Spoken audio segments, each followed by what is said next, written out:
an Iranian blogger based in London. Welcome to the programme, sir. And now Iran says that these men were members of terrorist networks, counter-revolutionary and monarchist groups plotting to overthrow the Islamic government. Is that your view?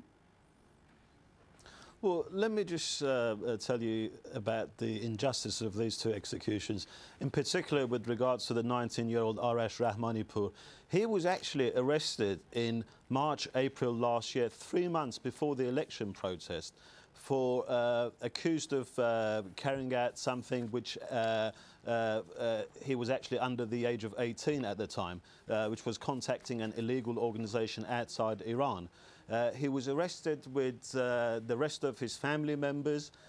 His pregnant sister was frequently in the interrogation rooms with him. They were saying, if you don't confess, your pregnant sister is going to be in prison as well.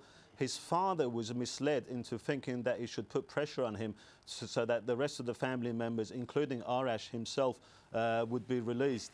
And even in the penal code of the Islamic Republic, even if they say what is done, what is accused of is true, which is contacting an illegal organisation, the punishment for that in the penal code of the Islamic Republic itself is not death, it's a jail sentence. His lawyer mentioned that she only had 15 minutes to review his case and talk to him. She wasn't even able to take part in this show trial that he was bundled in with the rest of the people that were arrested after the election protest. And during his confession, he actually maybe tried to give a clue. I mean, it was obvious that he was reading from a text, and he mentioned the country of London, and I think he was trying to give a clue that he has to read this confession. This isn't really what he wants to do.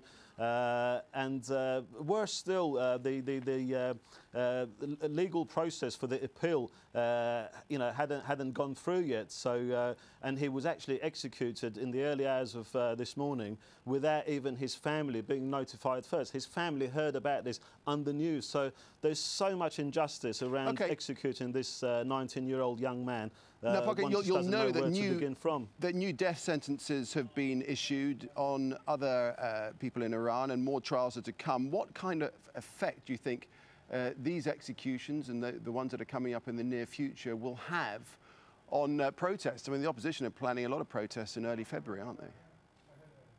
Well, I think the main reason why these two men were executed today was to further the atmosphere of fear prior to the protest that we're expecting on the 11th of February, the anniversary of the 1979 revolution. There was no other reason than that to execute. Do you think it'll work? I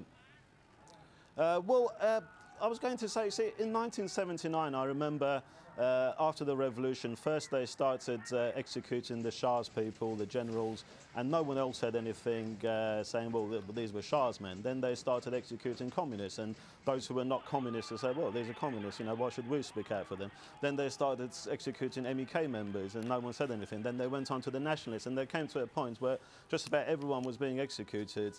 But now, I think 30 years on, since 1979, the Green Movement has reached a level of maturity where we say, it doesn't matter who you accuse them of being. These are unpopular groups, and they're trying to attribute these people to having contact with these unpopular groups. But the Green Movement has reached a level of maturity where it says it doesn't really matter, because the trials are unfair, because these are show trials that Stalin would have been proud of. We don't care who you say these people were connected to, these are young, innocent Iranians that should not have been executed, and I think actually it's going to enrage people even further. Okay, Potkin Azarmehr, well, thank you for your time. Thanks a lot.